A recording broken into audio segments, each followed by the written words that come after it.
Welcome students. आज के lecture में हम मेजर्स ऑफ सेंट्रल टेंडेंसी के बारे में पढ़ेंगे, ठीक है। और स्पेशली ये लेक्चर अरिथमेटिक मीन के बारे में होगा। तो सबसे पहले समझते हैं कि सेंट्रल टेंडेंसी कहते किसे, ठीक है। तो डेटा में एक सेंट्रल वैल्यू होती है, ठीक है।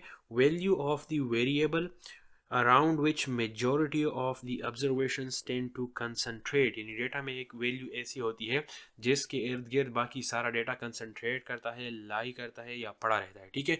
तो समझाने के लिए मैं एक छोटा सा मिसाल लेता हूँ कि क्लास में 4 स्टूडेंट्स हैं, ठीक है।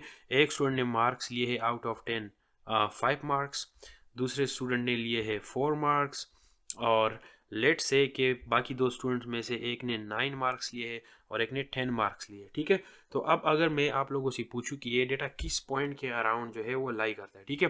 तो देखिए 4 5 एक इंड पे है, 9 10 दूसरे इंड पे है। तो मैं अगर कहूँ कि 7 जो है इस डेटा का सेंटर हो सकता है, क्योंकि 6 इस साइड से स्किप हो जाएगा और 8 इस साइड से स्किप हो जाएगा, ठीक है।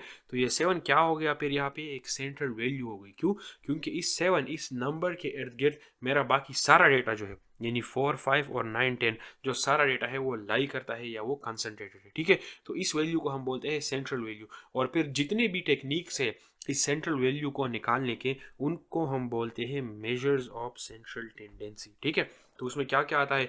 उसमें मीन्स आते हैं, जैसे अरिथमेटिक मीन हो गया, हार्मोनिक मीन हो गया, जियोमेट्रिक मीन हो गया, मोड एंड मीडियन हो गए, ठीक है, और क्वाइल्स हो गए, ठीक है। तो इन सब के बारे में हम पढ़ेंगे डिफरेंट लेक्चर्स में। आज हम बात करेंगे अरिथमेटिक मीन के बारे में, और जो एक्सरसाइज 6.2 है उसमें से कुछ क्वेश्चंस को हम डिस्कस करेंगे, ठीक है। तो what do you understand by measures of central tendency, ये तो हो गया, ठीक है। अरिथमेटिक मीन क्या है इसको हम पढ़ेंगे, और फिर ये क्वेश्चंस 3 4 एंड 5 हम सॉल्व करेंगे, ठीक है। तो सबसे पहले तो बात करते हैं अरिथमेटिक मीन के बारे में, ठीक है। अरिथमेटिक मीन क्या है? It is sum of all observations divided by number of observations, ठीक है। यानी आपके पास जितनी ऑब्जर्वेशंस है उनको आपने सम करना है और फिर नंबर से डिवाइड करना है, ठीक है। तो लेट्स से मेरे पास एक डेटा है, जैसे मैंने पिछला लिया हुआ था 4 5 9 10 जो स्टूडेंट्स के नंबर थे, ठीक है। तो अरिथमेटिक मीन क्या कहता है कि आप पहले डेटा में जितनी भी ऑब्जर्वेशन है इनको आपस में ऐड कर ले, तो 4 + 5 + 9 + 10, ठीक है।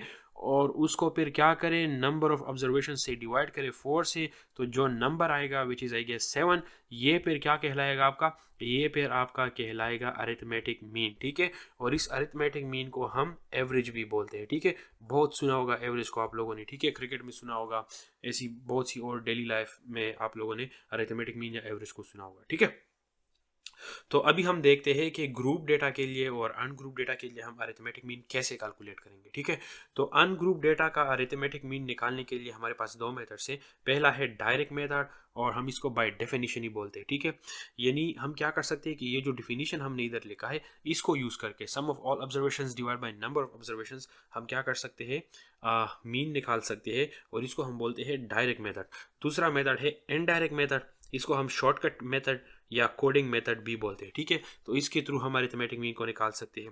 फिर इस इनडायरेक्ट मेथड में दो तरीके हैं। एक है यूजिंग एन इज्यूम्ड और प्रोविजनल मीन, ठीक है। इज्यूम या प्रोविजनल मीन का मतलब ये है कि ये एक्चुअल वैल्यू मीन की नहीं होती, बल्कि हम क्या करते हैं, अपनी तरफ से इज्यूम कर लेते हैं, ठीक है।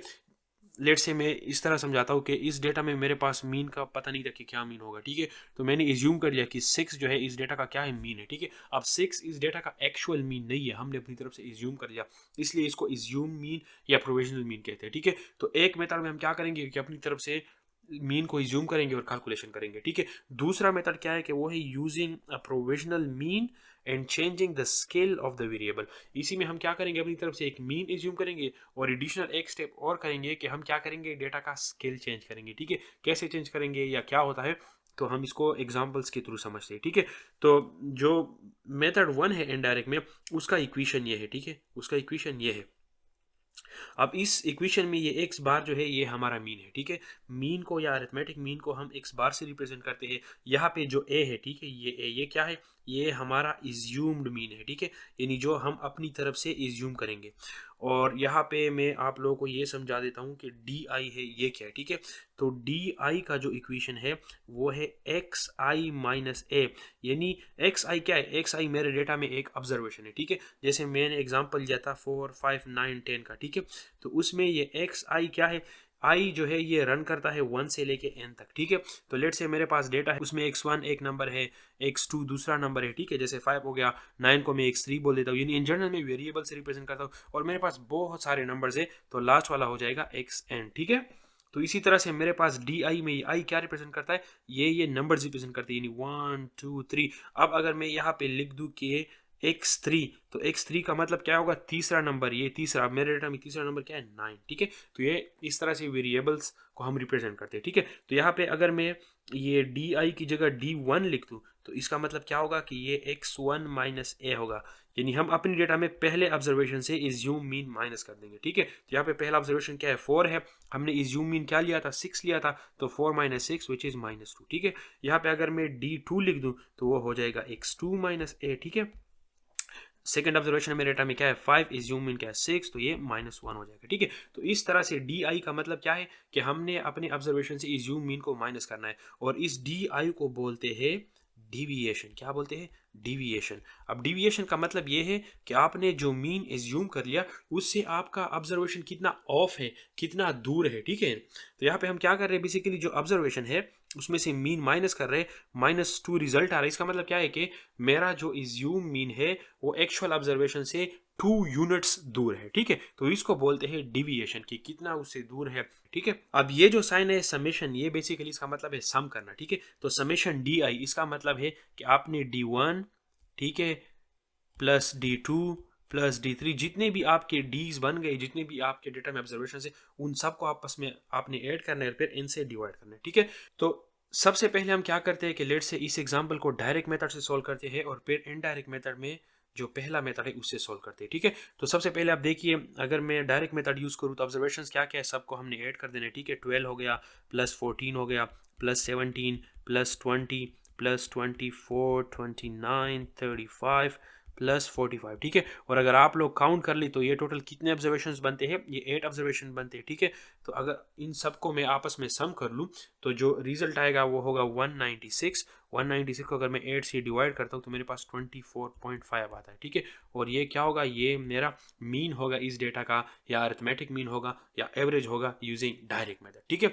अब हम देखते हैं कि इस इनडायरेक्ट मेथड में मेथड 1 के थ्रू हम कैसे अरिथमेटिक मीन को कैलकुलेट कर सकते हैं। तो सेम वही प्रॉब्लम को मैंने लिया हुआ है, ठीक है। फर्स्ट स्टेप क्या है कि हमने मीन इज्यूम करना है, ठीक है। तो यहाँ पे मैं ए को इज्यूम कर लेता हूँ, या इज्यूम मीन को 20 ले लेता हूँ, ठीक है। यानी आपने अपने डेटा में देख लेना है, ठीक है। 12 to 45 इसमें नंबर्स है हमारे पास, ठीक है।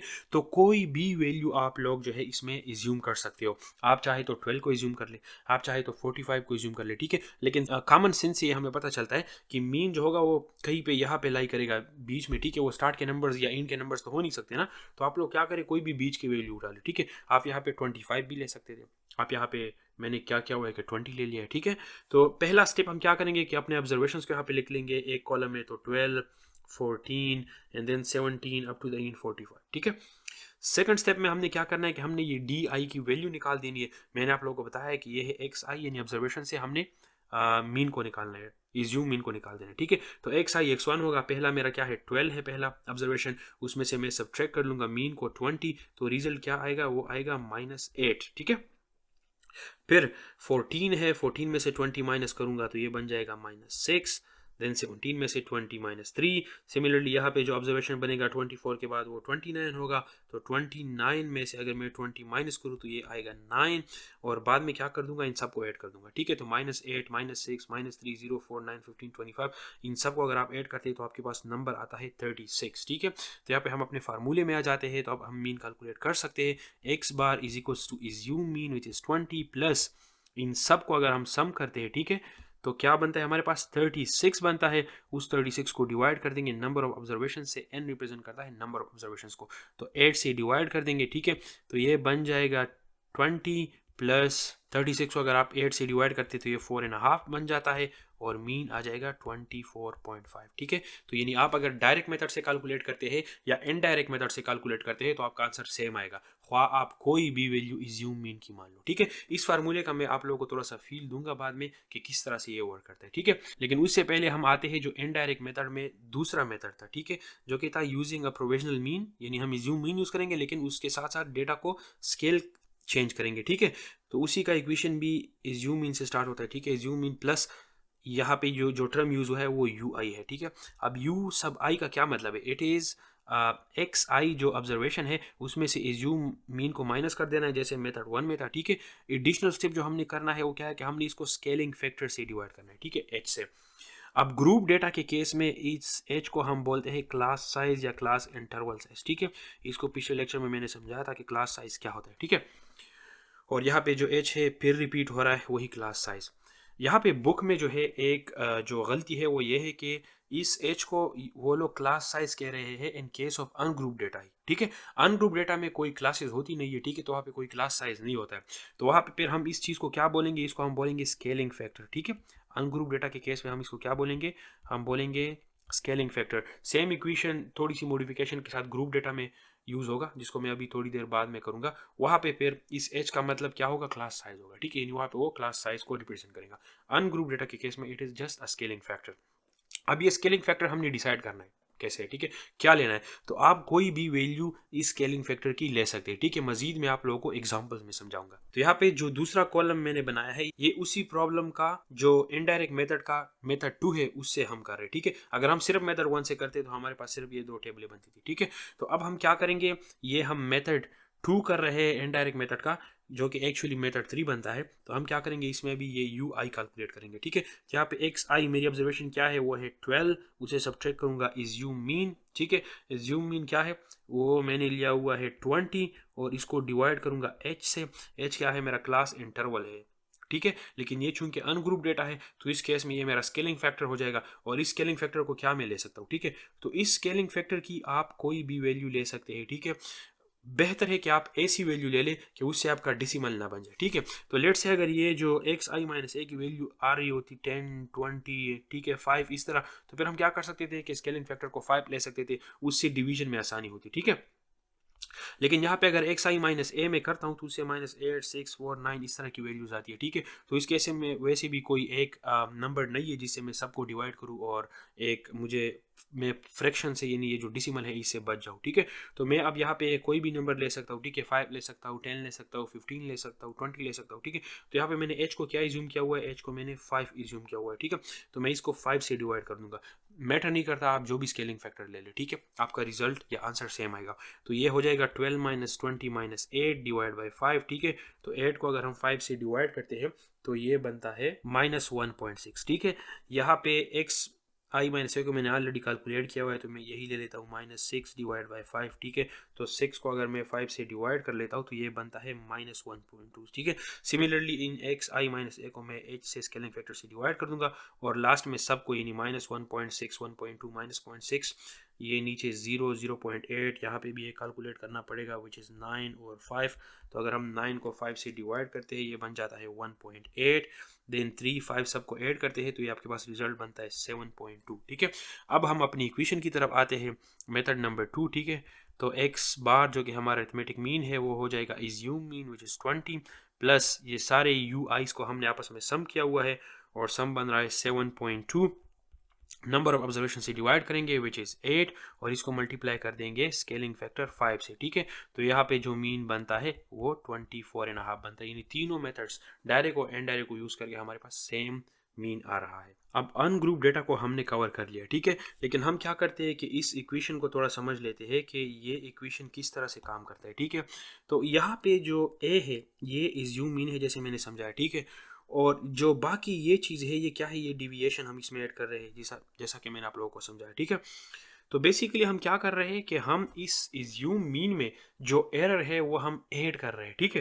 तो यहाँ पे सैंपल में डेटा लेता हूँ, ठीक है, 1, 2, 3 3 ऑब्जर्वेशन है उसमें, ठीक है। तो यहाँ पे जो एक्चुअल मीन होगा अगर मैं डायरेक्ट मेथड को यूज़ कर लूँ, ठीक है, 1 + 2 + 3 divide by 3 is equals to 6 divide by 3 which is 2। तो जो एक्चुअल मीन है वो 2 आ रहा है, ठीक है। अब अगर मैं मीन को इज्यूम करूँ कि ये 1.5 है तो क्या ये एग्जैक्ट मीन है, एक्चुअल मीन है, नहीं है, ठीक है। मैंने यहाँ पे मीन को इज्यूम करने में गलती कर दी, ठीक है। तो अब मैं क्या करूँगा, इसको रिफाइन करूँगा और रिफाइन में हम क्या करते हैं कि जितनी गलतियाँ हैं वो एरर्स है वो हम इसमें ऐड कर देते हैं इस इज्यूम मीन में, ठीक है। तो बेसिकली ये फार्मूला इसी तरह काम करता है, ठीक है। तो अब हम क्या करते हैं कि 1.5 जो पहला ऑब्जर्वेशन है 1, उससे 1.5 माइनस करेंगे, ठीक है, तो मेरे पास क्या आ जाएगा, मेरे पास आ जाएगा -0.5। फिर सेकंड ऑब्जर्वेशन 2 है, उससे 1.5 माइनस करेंगे तो वो +0.5 बन जाएगा। और थर्ड ऑब्जर्वेशन 3 है, उससे 1.5 माइनस करेंगे तो ये 1.5 माइनस हो जाएगा, ठीक है, 1.5 लग जाएगा। तो अब ये तीनों जो है मेरे पास क्या है, ये हर ऑब्जर्वेशन में मैंने मीन को इज्यूम करके एरर कर दिया, ठीक है, मेरे से गलती हो गई, डिविएशन आ गई। अब तीनों डिविएशन को आपस में सम करते हैं तो ये बन जाएगा 2 माइनस 0.5 कैंसिल, तो ये 1.5 आ जाएगा, ठीक है। अब 1.5 को अगर हम 3 से डिवाइड करते हैं तो यहाँ पे हम क्या कर रहे हैं कि पर ऑब्जर्वेशन डिविएशन निकाल रहे हैं, ठीक है, और उसकी वैल्यू क्या बन जाएगी 0.5, ठीक है। अब ये 0.5 अगर हम इसमें ऐड कर देते हैं 1.5 में तो ये 2 बन जाएगा, और 2 क्या है मेरे पास, ये एक्चुअल मीन था, ठीक है।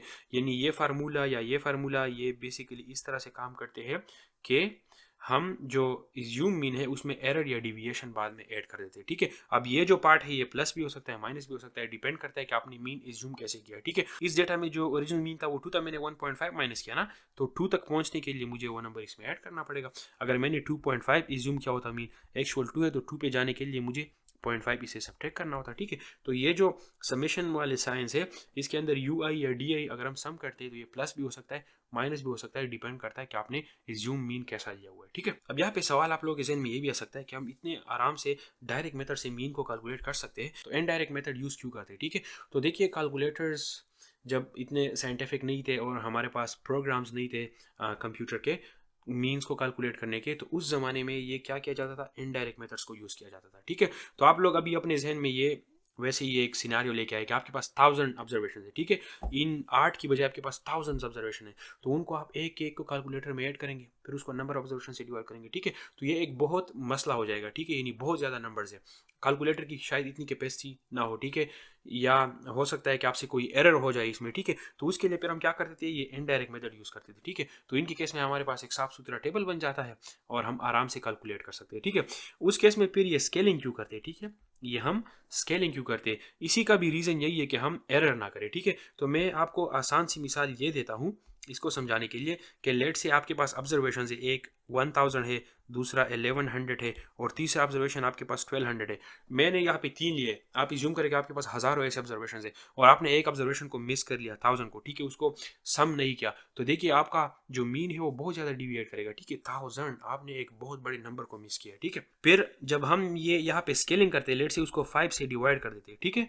तो आपने क्या किया कि आपने पहले तो मीन इज्यूम किया, लेट से आपने इज्यूम किया था 1100, तो 1100 से आप जब 1000 निकालते हैं तो आपके पास क्या बन जाता है, आपके पास 100 बन जाता है। तो मेथड 1 में हम ये 100 यूज़ करते हैं और इसके साथ आगे जाते हैं, ठीक है। मेथड 2 में हम एक स्टेप आगे चले जाते हैं और इसको एक स्केल फैक्टर से डिवाइड कर देते हैं। तो 100 को अगर आप 5 से डिवाइड करते हैं तो आपके पास 20 आएगा, ठीक है। अब यहाँ पे आप लोग देख सकते हो कि स्केलिंग का क्या फ़ायदा है, ठीक है।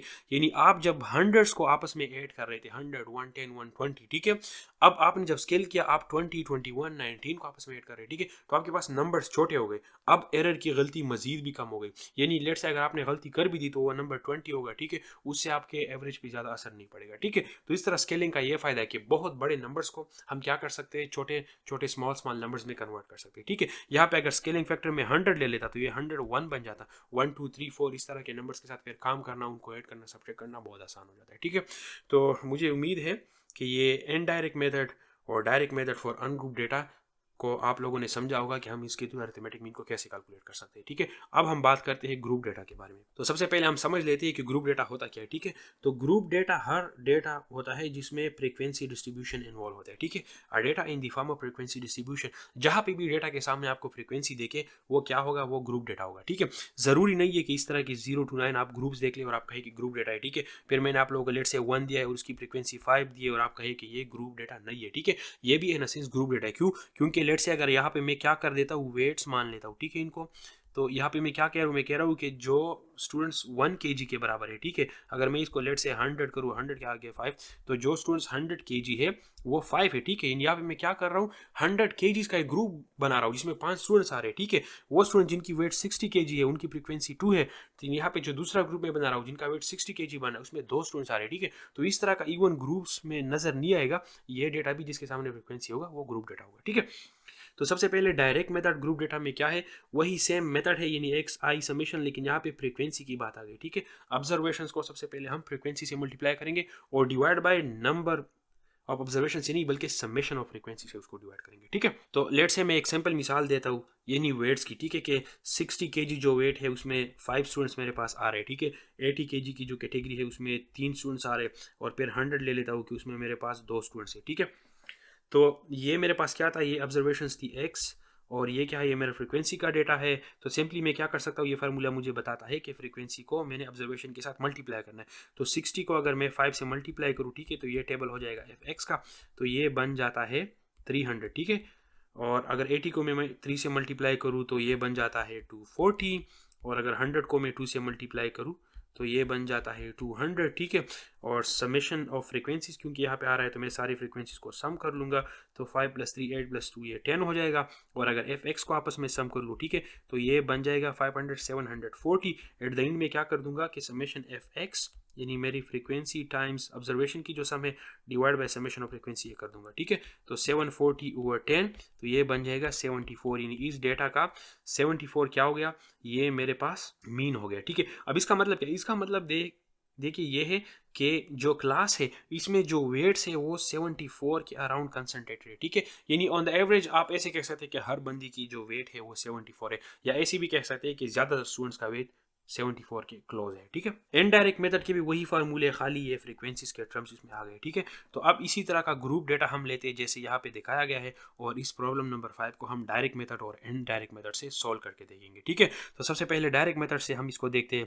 तो यहाँ पे हमने ग्रुप्स लिखे हुए, पहला ग्रुप जो है हम लिखेंगे 0 to 9, दूसरा ग्रुप हमारा बनता है 10 to 19, ठीक है। अब हम क्या करेंगे कि अपनी फ्रीक्वेंसी लिखेंगे, तो पहली की फ्रीक्वेंसी 2 है, दूसरी की फ्रीक्वेंसी 10 है, ठीक है। अब प्रॉब्लम हमें क्या कहता है कि हमने फ्रीक्वेंसी के ऑब्जर्वेशन को मल्टीप्लाई करना है, ठीक है। अब यहाँ पे ऑब्जर्वेशन 0 to 9 है, यानी एक ग्रुप है, तो अब मैं तो इसको मल्टीप्लाई नहीं कर सकता, तो मैं क्या करूंगा, इसका मिड पॉइंट निकालूंगा, ठीक है। तो जब भी आपको इस तरह का टेबल के फॉर्म में ग्रुप डेटा आए, ठीक है, जिसमें इंटरवल या क्लास इंटरवल दिया गया है, वहाँ पे आप लोगों ने मिड पॉइंट फाइंड कर लेना है ग्रुप का, और उसको फ्रीक्वेंसी से मल्टीप्लाई करना है। तो ये ग्रुप है 0 to 9, तो मैं 0 को 9 में ऐड कर दूंगा, 2 से डिवाइड कर दूंगा, तो ये 4.5 बन जाएगा। तो इस ग्रुप का मिड पॉइंट है 4.5, नेक्स्ट का मिड पॉइंट हो जाएगा 14.5, ठीक है। यहाँ पे मैं क्या करूंगा कि 2 और 4.5 को आपस में मल्टीप्लाई कर दूंगा, तो ये 9 बन जाएगा। 14.5 को अगर 10 से मल्टीप्लाई कर दूंगा तो ये 145 बन जाएगा। और लास्ट में मैं क्या कर दूंगा, इन सारी फ्रीक्वेंसीज को ऐड कर दूंगा, 40 बन जाएगा, और सारे एफ एक्स के टर्म को आपस में ऐड कर दूँ, ये 1300 बन जाएगा, ठीक है। और फिर मैं अपने इक्वेशन पे आ जाऊंगा, तो एक्स बार मेरा बन जाएगा summation F x which is 1300, इसको मैं डिवाइड कर दूंगा 40 से, ठीक है। तो मेरे पास क्या आ जाएगा 32.5, ठीक है। और 32.5 इस डेटा का क्या बन गया, ये इस डेटा का मीन बन गया, अरिथमेटिक मीन बन गया, ठीक है। तो यहाँ पे हमें क्या किया, दिए गए थे मार्क्स दिए गए थे, ठीक है। तो अब इसका मतलब क्या है, इसका मतलब ये है कि इस क्लास की एवरेज 32.5 है, ठीक है। अब इसका हमें फ़ायदा क्या, इसका हमें फ़ायदा ये है कि जिस बंदे की भी देखिए 32.5 से मार्क्स ज़्यादा है, लेट से उसके मार्क्स 60s में आ रहे हैं, ठीक है। तो क्लास की एवरेज 32 है, क्लास ने पुअर परफॉर्मेंस दी है, लेकिन स्टूडेंट के मार्क्स 60 है, ठीक है। तो उसके मार्क्स ज़्यादा आ रहे हैं, ठीक है, तो उसकी परफॉर्मेंस अच्छी है। अगर मैं इन जनरल आपको बताता कि इस स्टूडेंट के मार्क्स 60 है, तो शायद आपको अंदाज़ा ना होता कि ये नंबर ज़्यादा है या कम है, अनलेस कि आप मीन देख ले, ठीक है। तो आपको जब मैंने बता दिया कि क्लास की मीन 32.5 है, एवरेज 32.5 है, तो आपको अंदाज़ा हो गया कि क्लास के हिसाब से, यानी दूसरे क्लास के हिसाब से, दूसरे बंदों के हिसाब से इसने क्या किया हुआ है, स्टूडेंट ने अच्छा परफॉर्म किया हुआ है। ऑन दी अदर हैंड अगर किसी के मार्क्स 10 थे, तो आप बोल देते कि क्लास में लोगों ने ऑन द एवरेज 32.5 मार्क्स किए, इसने 10 लिए, तो इसका परफॉर्मेंस लो है, ठीक है। तो सेंट्रल टेंडेंसी को निकालने में डेटा का यही फायदा होता है कि हमें पता चल जाता है कि परफॉर्मेंस कैसी है, डेटा कहाँ पे लाई कर रहा है, ट्रेंड कहाँ पे आ रहा है, पीक कहाँ पे आ रहा है, ठीक है ना। अब हम इसी प्रॉब्लम को इनडायरेक्ट मेथड के थ्रू सॉल्व करेंगे, ठीक है। तो सबसे पहले यहाँ पे आप लोग देख रहे हैं कि हम डी निकालेंगे और फिर डी के साथ फ्रीक्वेंसी को मल्टीप्लाई करेंगे, ठीक है। तो वही ग्रुप्स, फ्रीक्वेंसी और मिड पॉइंट हमने ऑलरेडी निकाली हुई, वो मैंने ले लिया। अब मैं क्या करूँगा कि ऑब्जर्वेशन को इज्यूम मीन से निकालूंगा, ठीक है। तो यहाँ पे मीन आप कोई भी इज्यूम कर सकते हैं, लेकिन अगर आप लोग अपने डेटा के अंदर ही एक वैल्यू को उठाए तो वो बेहतर रहेगा, क्योंकि उसमें से आपका क्या होगा कि एक ऑब्जर्वेशन ऑलरेडी 0 हो जाएगा और फ्रीक्वेंसी के साथ मल्टीप्लाई करने का आपको फायदा होगा, ठीक है। तो आप कोई भी वैल्यू इज्यूम कर सकते हैं। यहाँ पे मैं इसको 30 भी ले सकता था, ठीक है, इसको मैं 20 भी ले सकता था, लेकिन मैंने क्या किया कि यहाँ पे जो मिड पॉइंट आ रहा था उसको एक इज्यूम मीन ले लिया, ठीक है। बीच में से कुछ भी ले सकता था, मैंने 34.5 ले लिया, ठीक है। तो यहाँ पे क्या बन जाएगा कि मैं 4.5 जो मेरा मिड पॉइंट है उसे 34.5 माइनस कर दूंगा, तो ये 30 बन जाएगा, ठीक है। यहाँ पे मैं 14.5 से 34.5 माइनस करूँगा तो ये 20 बन जाएगा। फिर 30 को मैं 2 से मल्टीप्लाई कर दूंगा तो ये 60 बन जाएगा। ठीक है, सॉरी ये -30 होगा, ये -20 तो ये -60, और फिर -20 को अगर मैं 10 से मल्टीप्लाई करूँ तो ये -200 बन जाएगा। इन सब को अगर मैं ऐड कर दूँ अभी, समेशन एफ डी मेरा क्या बन जाएगा, -80 बन जाएगा। ठीक है, और समेशन ऑफ फ्रिक्वेंसीज मेरा 40 था, तो मैं अपनी इक्वेशन पे आ जाऊँगा, x bar is equals two is you mean which is 34.5 plus, ठीक है, ये समेशन ऑफ एफ डी से क्या आया, -80 आया, divide by summation of frequencies 40। ठीक है, तो ये प्लस माइनस माइनस हो जाएंगे, तो 34.5 -80 over 40, 80 over 40 is 2, so 34.5 -2 which is equal to 32.5, जो कि पहले हमारे पास आया हुआ था डायरेक्ट मेथड से। ठीक है, तो यहाँ पे वो बात भी क्लियर हो गई कि ये माइनस क्यों आ रहा था यहाँ पे, क्योंकि एक्चुअल मीन जो था वो 32.5 था और हम उससे हायर रिज्यूम कर रहे थे, तो हमें सब्ट्रैक्ट करना पड़ा उसको। ठीक है, अब जो मेथड 2 है इसको मैं पूरा नहीं करूंगा, इसको आप लोग खुद ट्राई कर ले। ठीक है, एक दो कॉलम्स में आप लोगों के लिए इसके भी सॉल्व कर लेता हूँ। ठीक है, ताकि आप लोगों को सॉल्व करने में आसानी होगी। तो यहाँ पे फ्रीक्वेंसी है, फ्रीक्वेंसी के साथ मैंने यू को मल्टीप्लाई कर देना है। अब यू क्या होता है, you is basically x minus A over the interval size. ठीक है, तो यहाँ पे एक्स क्या है, एक्स मेरे पास मेरी मिड पॉइंट है 4.5, what is this, A is you mean which is 34.5, और इसको मैं डिवाइड कर दूंगा इंटरवल से, तो क्लास इंटरवल यहाँ पे क्या है, 10 है। ठीक है, तो 10 से डिवाइड कर दूंगा, तो जो नंबर आएगा वो मेरे पास u होगा। ठीक है, फिर उस u को मैं फ्रीक्वेंसी के साथ यहाँ पे u टाइम्स f यानी इस फ्रीक्वेंसी के साथ मल्टीप्लाई करूंगा और लास्ट में सम करके तो मैं इसको कर सकता हूँ। ठीक है, तो आई होप कि आप लोगों को इस टॉपिक की समझ आ गई होगी। अब आपके एक्सरसाइज में जितने भी प्रॉब्लम्स होंगे उनको आप ट्राई कर ले, आप सॉल्व कर सकते होंगे। ठीक है, इसके अलावा अगर आप लोगों की कोई भी क्वेश्चन है तो कॉमेंट में पूछ लीजिए।